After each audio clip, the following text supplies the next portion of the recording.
தலைவர் ராகுல் காந்தி, பாரத் ஜோடோ நாயகன் தலைவர் ராகுல் காந்தி. அடுத்தபடியாக முதல் நிகழ்வாக கன்னியாகுமரி பாராளுமன்ற உறுப்பினர் மரியாதைக்குரிய இளவல் விஜய் வசந்த் அவர்கள் வரவேற்று பேசுவார்கள். குமரி மக்களுக்கு வணக்கம்.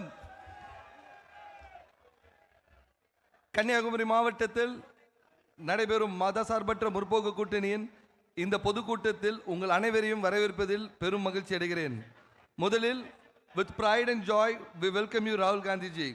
ஒப்பற்ற தலைவர், நாட்டிற்காகவும் மக்களுக்காகவும் உழைத்து ஜனநாயகத்தை காக்கவும் அரசியலமைப்பை பாதுகாக்கவும் குரல் கொடுக்கும் தலைவர் திரு ராகுல் காந்தி அவர்களை உங்கள் அனைவர் சார்பிலும் அன்புடன் வரவேற்கிறேன். அடுத்தபடியாக கட்சியின் அமைப்பு பொதுச் செயலாளர் திரு கே.சி. வேணுகோபால் அவர்களை உங்கள் அனைவரும் சார்பிலும் அன்புடன் வரவேற்கிறேன். கர்நாடக மாநிலத்தின் மாண்புமிகு அமைச்சர்கள், காங்கிரஸ் கட்சியின் வெற்றிக்காக நமது வேட்பாளர்களை ஆதரித்து இங்கு வந்து உழைக்கும் திரு சந்தோஷ் லாட், சுதாகர் ரெட்டி, ராஜேஷ் கவுடா ஆகியோரை வருக வருக என வரவேற்கிறேன். அடுத்ததாக அகில இந்திய காங்கிரஸ் கமிட்டியின் தமிழக பொறுப்பாளர் திரு கிரீஷ் சோடங்கர் அவர்களை வரவேற்கிறோம். மாண்புமிகு பால்வளத்துறை அமைச்சர் திரு மனோ தங்கராஜ் அவர்களை வரவேற்கிறோம். மூத்த காங்கிரஸ் தலைவர், முன்னாள் பாராளுமன்ற உறுப்பினர் திரு பீட்டர் அல்போன்ஸ் அவர்களை வரவேற்கிறோம். இந்திய தேசிய காங்கிரஸ் மீனவ தலைவர் திரு ஆம்ஸ்டாங் அவர்களும் இக்கூட்டத்திற்கு பெரும் பலமாக அமைந்து நமது காங்கிரஸ் கட்சியின் மாவட்ட தலைவர்கள் உதயம், பினுலால், நவீன் ஆகியோர்களும் மகிழ்ச்சியுடன் வரவேற்கிறோம். மேலும் கூட்டணி கட்சியின் தலைவர்கள், நிர்வாகிகள் அனைவரையும் வருக வருக என வரவேற்று இந்த மண்ணின் முன்னாள் பாராளுமன்ற உறுப்பினரும் எனது தந்தையுமான திரு எச். வசந்தகுமார் அவர்கள் கூறியது போல், காங்கிரஸில் இருப்பதே பெருமை, அதை வளர்ப்பதே கடமை என்ற வெற்றிக்கு உழைக்கும் நம் காங்கிரஸ் நெஞ்சங்கள் எல்லாருக்கும் மீண்டும் ஒரு முறை வருக வருக என வரவேற்றுக் கொண்டு, மேலும் நம் கூட்டணி கட்சிகளின் சொந்தங்கள் அனைவரும் வரவேற்கிறேன். இந்த காங்கிரஸ் மற்றும் கூட்டணி கட்சிகளுக்கு ஆதரவு தெரிவித்து பெருந்தளராக கூடியிருக்கும் பொதுமக்கள் அனைவரையும் நன்றியுடன் வரவேற்று, காங்கிரஸ் நம்மளது வெற்றி கூட்டணி கன்னியாகுமரி மாவட்டத்தில் 6 தொகுதியிலும் வென்று நமது கூட்டணி வெற்றி பெற்று மீண்டும் மக்களாட்சி தொடர நீங்கள் எல்லாரும் ஒரு மனதாக ஒற்றுமையாக வாக்களித்து வெற்றி பெற செய்ய வேண்டும் கேட்டுக்கொண்டு நன்றி கூறி விடைபெறுகிறேன். நன்றி, வணக்கம்.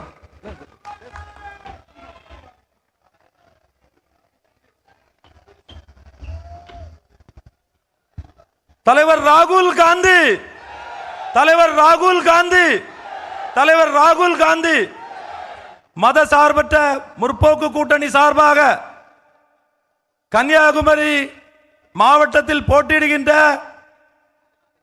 மதிப்பிற்குரிய நம்முடைய குளச்சல் சட்டமன்ற தொகுதியில் போட்டியிடுகின்ற மதிப்பிற்குரிய தங்கை டாக்டர் தாரகை கட்பட், அதேபோல் நம்முடைய கன்னியாகுமரி சட்டமன்ற தொகுதியில் திராவிட முன்னேற்ற கழகத்தினுடைய வேட்பாளராக போட்டியிடுகின்ற மதிப்பிற்குரிய வழக்கறிஞர் மகேஷ் அவர்கள், அடுத்தபடியாக நாகர்கோயில் சட்டமன்ற தொகுதியில் போட்டியிடுகின்ற மதிப்பிற்குரிய மூத்தவர் ஆஸ்டின் அண்ணாச்சி அவர்கள், மதிப்பிற்குரிய பத்மநாதபுரம் சட்டமன்ற தொகுதியில் மார்க்சிய கம்யூனிஸ்ட் அமைப்பினுடைய வேட்பாளர் மதிப்பிற்குரிய ஆர் செல்லசுவாமி அவர்கள், மதிப்பிற்குரிய விளவங்கோடு சட்டமன்ற தொகுதியில் போட்டியிடுகின்ற மதிப்பிற்குரிய டி பிரவீன் அவர்கள், கிள்ளியூர் சட்டமன்ற தொகுதியில் ராஜேஷ்குமார் ஆகிய நான் போட்டியிடுகிறேன். இன்றைக்கு மதிப்பிற்குரிய அனைத்து சட்டமன்ற தேர்தலில் போட்டியிடுகின்ற வேட்பாளர்கள், அதே போல் இங்கே வருகை தந்திருக்கின்ற அகில இந்திய காங்கிரஸ் கமிட்டியினுடைய அமைப்பு பொதுச் செயலாளர் மதிப்பிற்குரிய கே.சி. வேணுகோபால் அவர்கள், மதிப்பிற்குரிய மண்ணின் மைந்தர் திராவிட முன்னேற்ற கழகத்தினுடைய பால்வளத்துறையினுடைய அமைச்சர் மனோ தங்கராஜ் அவர்கள், மதிப்பிற்குரிய பாராளுமன்றத்தின் உறுப்பினர் விஜய் வசந்த் அவர்கள், மதிப்பிற்குரிய குளச்சல் சட்டமன்ற தொகுதியினுடைய உறுப்பினர் வழக்கறிஞர் பிரின்ஸ் அவர்கள், இன்னும் மதிப்பிற்குரிய 2 அமைச்சர்கள், மதிப்பிற்குரிய சந்தோஷ் அவர்கள், மதிப்பிற்குரிய உயர்கல்வித்துறையினுடைய அமைச்சர், அதே போல் இங்கே மொழிபெயர்க்க வரை வந்திருக்கின்ற பீட்டர் அல்போன்ஸ் அவர்கள், மதிப்பிற்குரிய அனைவருக்கும் வணக்கத்தை தெரிவித்து இப்போது மதிப்பிற்குரிய இந்த வேட்பாளர்களை இன்றைக்கு அறிமுகப்படுத்தியிருக்கிறோம். மதிப்பிற்குரிய நம்முடைய இந்தியா கூட்டணியுடைய தலைவர் மதிப்பிற்குரிய ராகுல் காந்தி அவர்களோடு இந்த மதசார்பற்ற கூட்டணி வெற்றி பெற வேண்டும் என்று கேட்டு அனைவருக்கும் வாய்ப்பு கூறி நன்றி கூறி விடைபெறுகிறேன். நன்றி, வணக்கம்.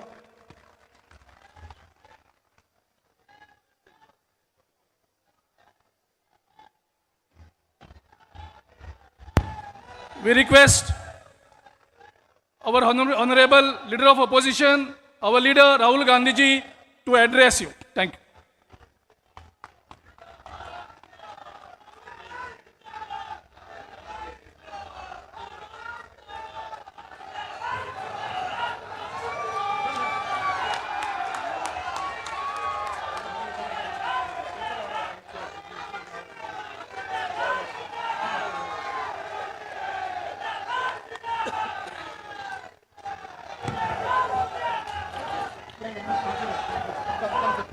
अलंकार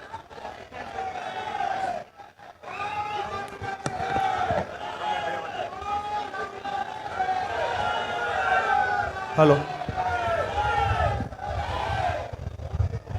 केसी वेणुगोपाल जी, गिरीश जी, विजय वसंत जी, तंगराज जी, संतोष लाड जी, सुधाकर जी, राजेश कुमार जी, राजगौड़ा जी, आर्मस्ट्रॉन्ग जी, पीटर अल्फोंस जी, बिनूलाल सिंह जी, नवीन जी, केटी उद्यम जी, senior leaders on the dais from the India Alliance, Vanakkam. I'd like to start by offering condolences to all the people who died in the fire incident at Firework Factory Unit yesterday. என் அருமை நண்பர்களே, இன்றைய தினம் சிவகாசி பட்டாசு தொழிற்சாலை விபத்திலே உயிர் நீத்த 23 தொழிலாளர்களுக்கு நம்முடைய அஞ்சலியை முதலில் செலுத்த நான் ஆசைப்படுகிறேன். Some years ago, I walked on the Bharat Jodo Yatra from Kanyakumari to Kashmir. சில ஆண்டுகளுக்கு முன்பு வரலாற்று புகழ்மிக்க எனது பாரத் ஜோடா யாத்திரையை காஷ்மீரிலிருந்து துவங்கி கன்னியாகுமரியிலிருந்து துவங்கி காஷ்மீரிலே முடித்தேன். And the idea of the yatra was to unite the country.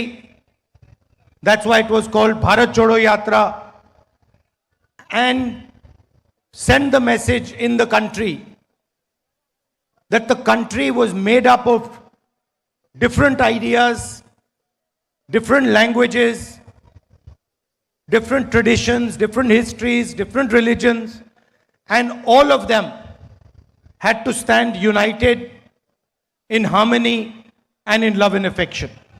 என்னுடைய யாத்திரையினுடைய முக்கிய நோக்கம் நாடு முழுவதும் மக்கள் மத்தியிலே ஒற்றுமையை விதைப்பது என்பதுதான். இந்த நாடில் பல்வேறு மதங்கள், பல்வேறு மொழிகள், பல்வேறு வரலாறுகள், பல்வேறு பண்பாடுகள், பல்வேறு கலாச்சாரங்கள் இருந்தாலும் கூட இத்தனை மக்களையும் ஒருங்கிணைத்து ஒற்றுமைப்படுத்தி அவர்களை ஒருதாய் மக்களாக வாழ வைக்க வேண்டும் என்பதுதான் அந்த யாத்திரையினுடைய முக்கியமான நோக்கமாக இருந்தது. We are fighting an ideological battle with the BJP and the RSS, who believe in a fundamentally different concept of India. நாங்கள் இன்று ஒரு பிரிவுவாத அரசியலை வளர்க்கின்ற ஒரு மாறுபட்ட சித்தாந்தத்தை முன்னெடுக்கின்ற பாஜகவையும் ஆர்எஸ்எஸ்ஸையும் போராடுவதிலே எங்கள் அரசியல் களத்தை நாங்கள் அமைத்துக் கொண்டிருக்கிறோம். We believe that India is a union of states. In the constitution, it is clearly stated, India, that is Bharat, is a union of states.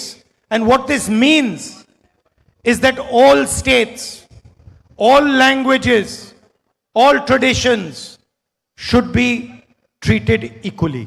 எங்களை பொறுத்தவரை இந்தியா என்பது மாநிலங்களுடைய ஒன்றியம். இந்திய அரசியல் சாசன சட்டம் அப்படித்தான் இந்த நாட்டை அமைத்திருக்கிறது. பல்வேறு மாநிலங்களிலே இருக்கின்ற பல்வேறு மொழி பேசுகின்ற மக்கள், அவருடைய கலாச்சாரங்கள், அவருடைய பின்னணிகள் இவ்வளவையும் போற்றி பாதுகாக்கக்கூடிய அமைப்பாகத்தான் எங்கள் அரசியல் இருக்க வேண்டும் என்று நாங்கள் விரும்புகிறோம். For us, every single state, no matter how big or small, is equally important. எங்களை பொறுத்தவரை ஒரு மாநிலம் எவ்வளவு சிறிய மாநிலமாக இருந்தாலும் அது எங்களுக்கு முக்கியமான மாநிலம்தான். For us, every single language is a history of its people. எங்களை பொறுத்தவரை இந்தியாவில் பேசப்படுகின்ற ஒவ்வொரு மொழிக்கும் பின்னால் ஒரு பெரிய வரலாறு இருக்கின்றது. Every single language is an important treasure for the Union of India. இந்திய நாட்டிலே பேசப்படுகின்ற ஒவ்வொரு மொழியும் ஒரு மிகப்பெரிய இலக்கிய பொக்கிஷம். The Tamil people have their history, thousands of years of history. They have their language. In the same way, the people of Punjab, the people of Uttar Pradesh, the people of the northeastern states, people of Karnataka, people of Maharashtra have their own language, their own history, their own tradition. Tamil மொழிக்கு பல்லாயிரக்கணக்கான ஆண்டுகால வரலாறு உண்டு. தமிழ் மொழிக்கு இருக்கின்ற வரலாற்றைப் போலவே பஞ்சாபிலே பஞ்சாபி பேசுகின்றவர்களுக்கும், கர்நாடகாவிலே கர்நாடகம் பேசுகின்றவர்களுக்கும், அசாமிலே வடகிழக்கு மாநிலங்களிலே அந்த மாநிலத்து மொழிகளை பேசுகின்றவர்களுக்கும், உத்தரப்பிரதேசத்தில் இருக்கின்றவர்கள் அந்த மொழிகளை பேசுகின்றவர்களுக்கும் ஒவ்வொரு மொழிக்கும் ஒரு பெரிய வரலாறு உண்டு, ஒரு பெரிய கலாச்சாரம் உண்டு, ஒரு பெரிய பண்பாடு உண்டு. And for us, language, culture, tradition is not to be attacked. எங்களை பொறுத்தவரை அந்த தனிப்பட்ட மொழியினுடைய பண்பாடோ கலாச்சாரமோ அவர்களுடைய உரிமைகளோ அது முழுமையாக பாதுகாக்கப்பட வேண்டுமே ஒழிய அது யாராலும் சிதைக்கப்பட்டு விடக்கூடாது. We believe that every state of India should have its own voice, should have its own representation, and the people of each state should run the state. எங்களை பொறுத்தவரை இந்தியாவில் இருக்கின்ற ஒவ்வொரு மாநிலமும் அந்த மாநிலத்தை சார்ந்தவர்களால் ஆளப்பட வேண்டும், அந்த மாநிலத்தை சார்ந்தவர்களால் நிர்வகிக்கப்பட வேண்டும். ஒவ்வொரு மாநிலத்தினுடைய குரலும் பத்திரமாக பாதுகாக்கப்பட்டு அந்த குரல் மதிக்கப்பட வேண்டும். The BJP does not think like this. ஆனால் பாஜக அப்படி நினைப்பதல்ல. The BJP believes that one tradition, one language, one history should overcome all other traditions, languages and histories. ஆனால் இந்த பாஜக ஒரே நாடு, ஒரே மொழி, ஒரே வரலாறு என்று எல்லாவற்றையும் ஒற்றை அரசியலுக்குள்ளே அடக்க நினைக்கிறது. And this is what the fight is about. இதுதான் எங்களுக்கும் அவர்களுக்கும் இருக்கின்ற கள யுத்தம். We want Tamil Nadu to be run by the people of Tamil Nadu. The men and women of Tamil Nadu should decide its future. எங்களை பொறுத்தவரை தமிழ்நாடு தமிழ்நாட்டில் இருந்து தமிழர்களால் ஆளப்பட வேண்டும். தமிழகத்தை சார்ந்த ஆண்களும் பெண்களும் தான் இந்த தமிழகத்தினுடைய நிர்வாகத்தை நிர்ணயிக்க வேண்டும் என்பதுதான் எங்களுடைய நிலைப்பாடு. Just like every single state in India has the right to decide its future. அதைப்போல இந்தியாவில் இருக்கின்ற ஒவ்வொரு மாநிலத்திற்கும் அந்த உரிமை இருக்கிறது. அந்த மாநிலத்தை சார்ந்தவர்கள் தான் அந்த மாநில நிர்வாகத்தை நடத்த வேண்டும். And the constitution clearly states this. நம்முடைய அரசியல் சாசன சட்டம் அதைத்தான் சொல்லுகிறது, அந்த உரிமைகளைத்தான் பாதுகாக்கிறது. The BJP does not accept what the constitution states. ஆனால் அரசியல் சாசன சட்டம் சொல்லுவதை பாஜக ஏற்றுக்கொள்வதில்லை. The BJP wants to weaken the hold of different states. பாஜக இந்த மாநிலத்திற்குள்ளே இருக்கின்ற கூட்டாட்சி தத்துவத்தை பலவீனமாக்க நினைக்கிறது. It wants to rule Tamil Nadu from Delhi. அது டெல்லியிலே இருந்து கொண்டு தமிழகத்தை ஆள நினைக்கிறது. And we want Tamil Nadu to be ruled from Tamil Nadu. ஆனால் நாங்கள் தமிழ்நாட்டை தமிழ்நாட்டிலிருந்து தான் ஆள வேண்டும் என்பதிலே உறுதியாக இருக்கிறோம். Look at what they have done to Manipur. மணிப்பூரில் அவர்கள் என்ன செய்தார்கள் என்று பாருங்கள். A peaceful state. மிக அமைதியான ஒரு மாநிலம். They set fire to it. Hundreds of people died. There is a civil war still carrying on in Manipur. அமைதியாக இருந்த மணிப்பூரில் தீயை பற்ற வைத்து மணிப்பூர் முழுவதும் கொழுந்து விட்டு எரிகிறது. ஆயிரக்கணக்கான மக்கள் இறந்து போனார்கள். சமூக அமைதி இழந்து அந்த மணிப்பூர் மாநிலம் இன்று சின்னாபின்னமாக காட்சியளிக்கிறது என்று சொன்னால் அதற்கு பாஜக தான் காரணம். Wherever they can, they try to capture power and run the state from Delhi. எங்கெல்லாம் வாய்ப்பு இருக்கிறதோ அங்கெல்லாம் அதிகாரத்தை கைப்பற்றி கொண்டு பிறகு டெல்லியிலிருந்து அந்த பகுதியை ஆள நினைக்கிறார்கள். Now, they do not have the courage to say this to the people of Tamil Nadu directly. ஆனால் இதை தமிழ் மக்களிடம் நேரடியாக சொல்வதற்கு அவர்களுக்கு தைரியம் இல்லை. So what have they done? They have captured one of the glorious political parties of Tamil Nadu. அதற்காக அவர்கள் என்ன செய்தார்கள் என்று சொன்னால் ஒரு பெரிய வரலாற்றை உடைய ஒரு இயக்கத்தை அவர்கள் இப்பொழுது கைவசப்படுத்தி இருக்கிறார்கள். The AIDMK played a historic role in Tamil Nadu's progress.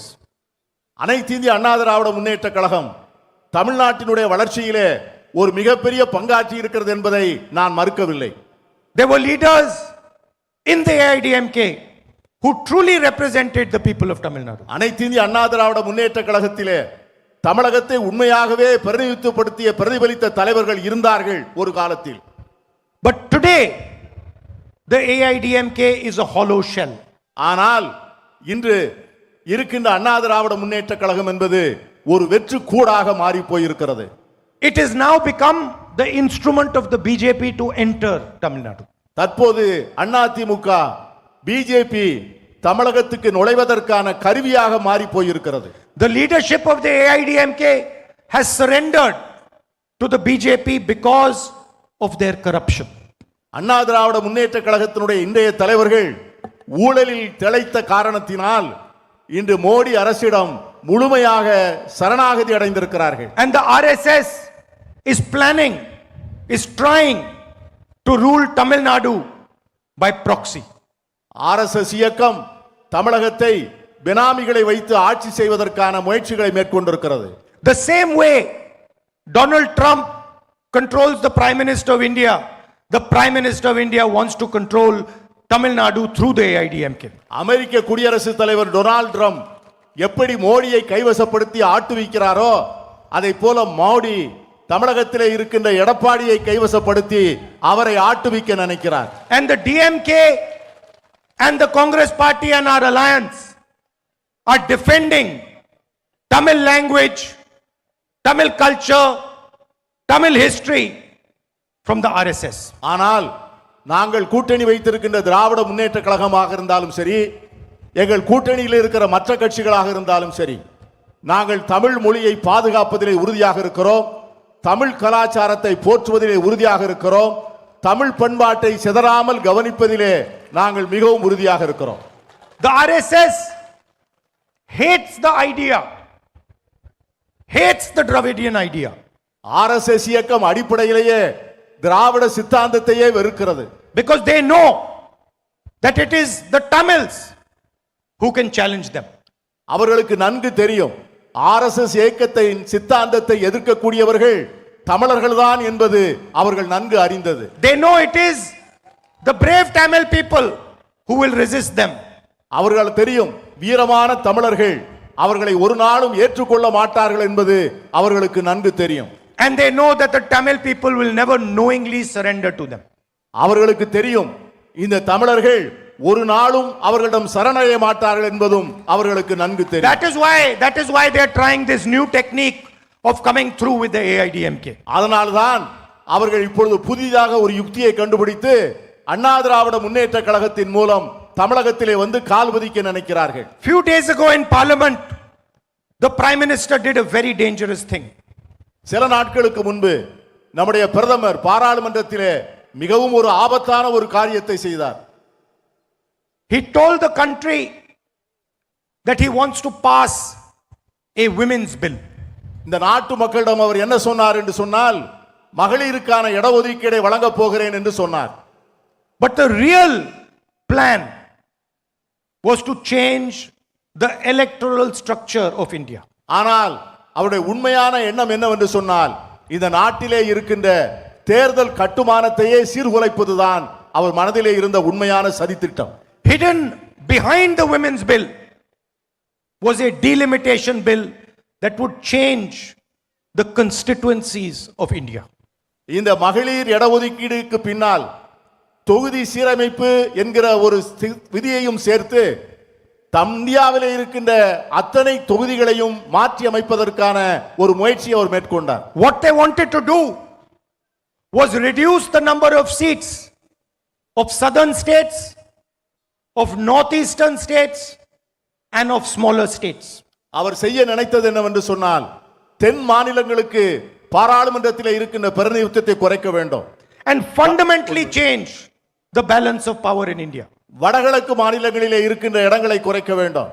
அவருடைய ஒட்டுமொத்த ஆசை என்னவென்று சொன்னால் இன்று இந்தியாவிலே இருக்கின்ற அந்த அதிகார ஸ்திரத்தன்மையை சீர்குலைக்க வேண்டும் என்பதுதான் அவருடைய எண்ணம். And weaken the representation of South India, of Tamil Nadu, of Karnataka, of Kerala, of smaller states, Uttarakhand, Jharkhand, Chhattisgarh, and of the northeastern states. அவருடைய உண்மையான நோக்கம் தமிழ்நாடு, ஆந்திரம், கேரளா, கர்நாடகம், சத்தீஸ்கர், ஜார்க்கண்ட் போன்ற மாநிலங்களினுடைய பிரதிநிதித்துவத்தை குறைத்து அவர்களுடைய பாராளுமன்ற பிரதிநிதித்துவத்தை குறைக்க வேண்டும் என்பதுதான் நம்முடைய பிரதமருடைய எண்ணம். And there is only one way to describe what they were doing.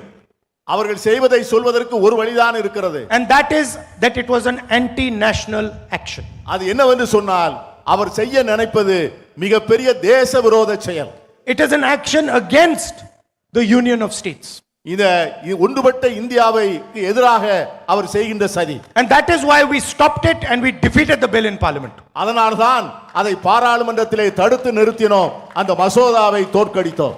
And we will continue to defeat any bill that tries to take away representation of anybody in our country. இன்று மட்டுமல்ல, இனி எந்த காலத்திலும் இந்த மாநிலங்களுடைய பிரதிநிதித்துவத்தை குறைப்பதற்கு மோடி அரசு முற்படும் என்று சொன்னால் அதை ஒவ்வொரு முறையும் தோற்கடிப்போம், அந்த சதியை ஒவ்வொரு நேரத்திலும் வீழ்த்துவோம். Tamil Nadu has shown a progressive vision to the rest of the country. Tamilagam India முழுமைக்கும் ஒரு முற்போக்கான பார்வையை தந்திருக்கிறது. Your politics has been historically rooted in social justice. உங்களுடைய அரசியல் என்பது வரலாற்று பூர்வமாக சமூக நீதியிலே கால் பதித்தது. You have the midday meal program. You have leaders in women's, you are leaders in women's education, in employment. And Tamil Nadu and the people of Tamil Nadu are benefiting from this. இந்த தமிழ்நாட்டில்தான் மதிய உணவு திட்டம் வந்தது. இங்கேதான் பெண்களுக்கான பாதுகாப்பான சட்டங்கள் நிறைவேற்றப்பட்டன. இங்கேதான் பல்வேறு முன்னேற்றத்தை தருகின்ற பல சட்டங்கள் தமிழகத்திலே தான் முதலாக நிறைவேற்றப்பட்டன. And I am happy to say that the DMK, our alliance, and Mr. Stalin are continuing down this path. நான் மிக மகிழ்ச்சியாக சொல்லுகிறேன், மனநிறைவோடு சொல்லுகிறேன், திராவிட முன்னேற்ற கழகமும் நம்முடைய முதலமைச்சர் ஸ்டாலின் அவர்களும் இந்த பணிகளை இன்னும் தொடர்ந்து செய்து கொண்டிருக்கிறார்கள் என்பதை நான் மகிழ்ச்சியோடு சொல்ல ஆசைப்படுகிறேன். In the last 5 years, the government of Tamil Nadu had a fantastic CM breakfast scheme for children across the state. கடந்த 5 ஆண்டுகளாக பள்ளியிலே படிக்கின்ற குழந்தைகளுக்காக ஒரு மாபெரும் திட்டத்தை தமிழக அரசு நிறைவேற்றி இருக்கிறது. And also gave rupees 1,000 to women across the state, to 1.31 crore women across the state. தமிழகத்தில் இருக்கின்ற 1,31,00,000 மகளிருக்கு மாதம் 1000 ரூபாய் வழங்குகிற அற்புதமான திட்டத்தை அவர் தொடர்ந்து நிறைவேற்றி வருகிறார். Our alliance is going to carry on down this path.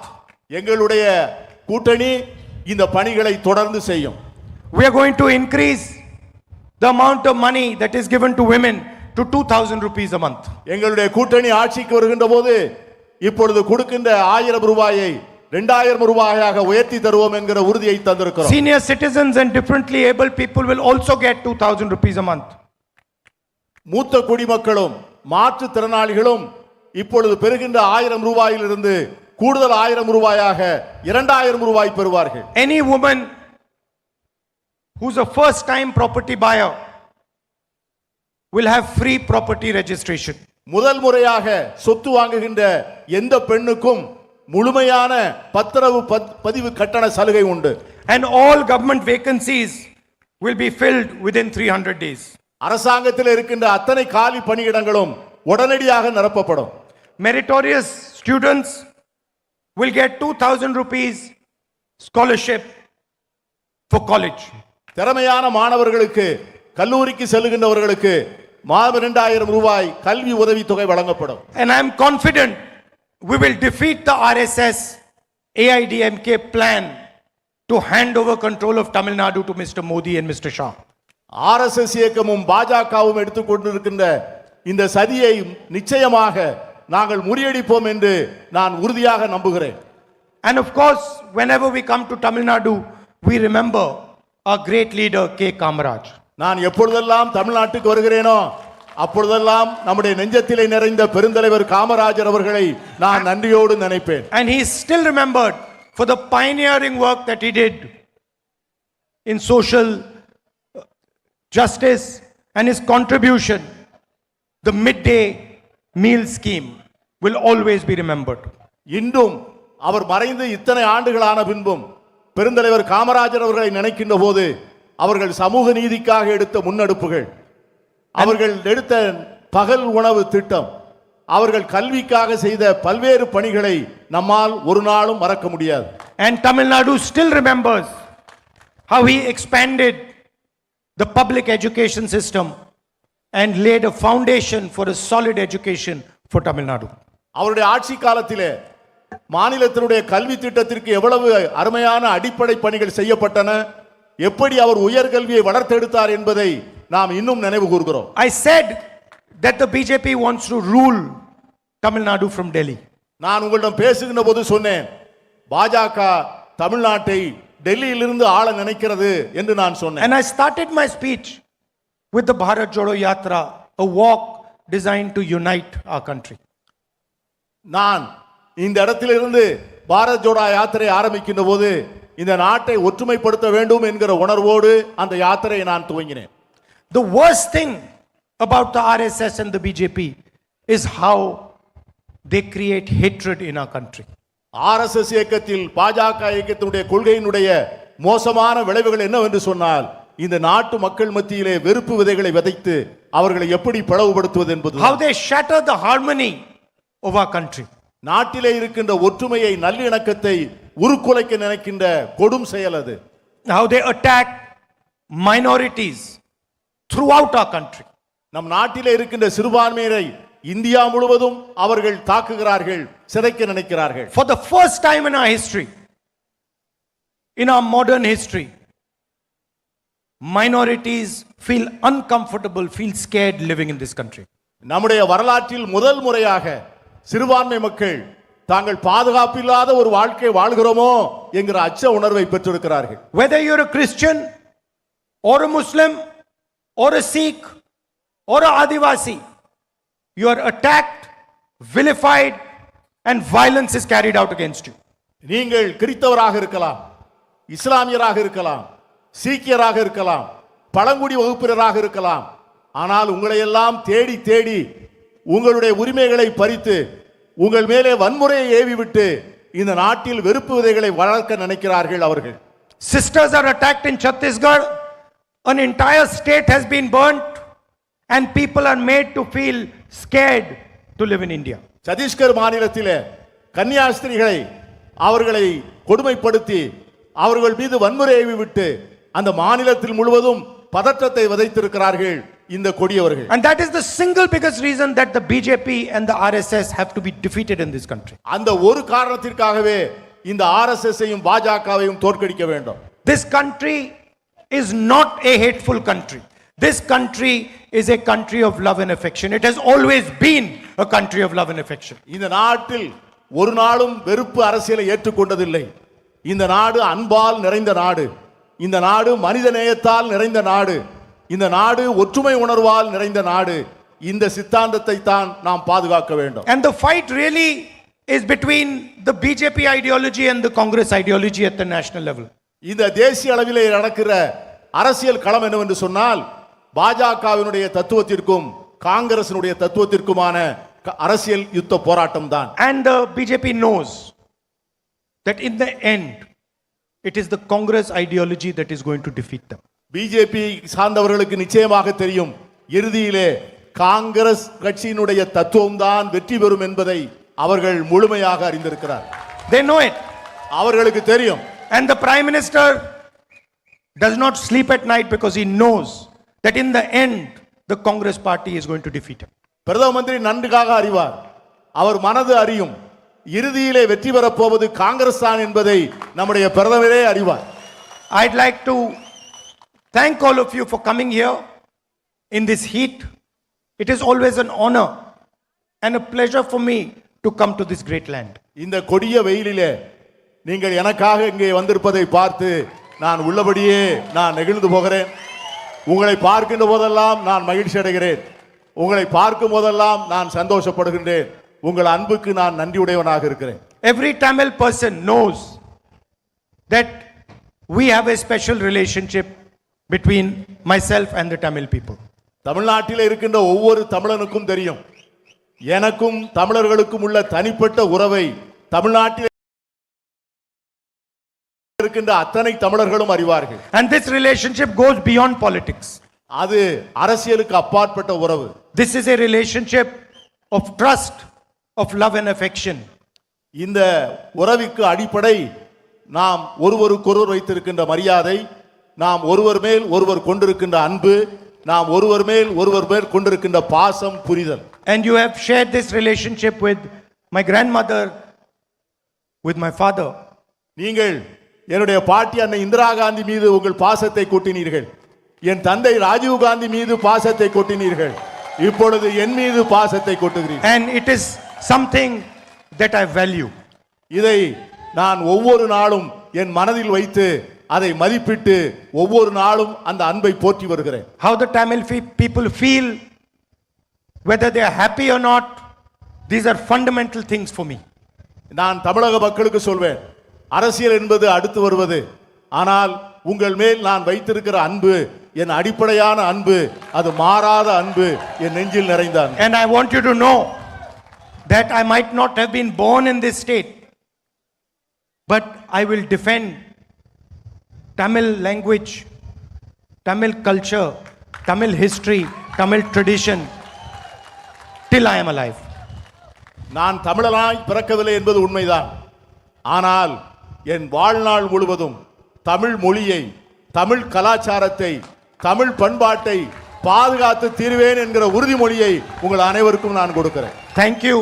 Vanakkam. நன்றி, வணக்கம்.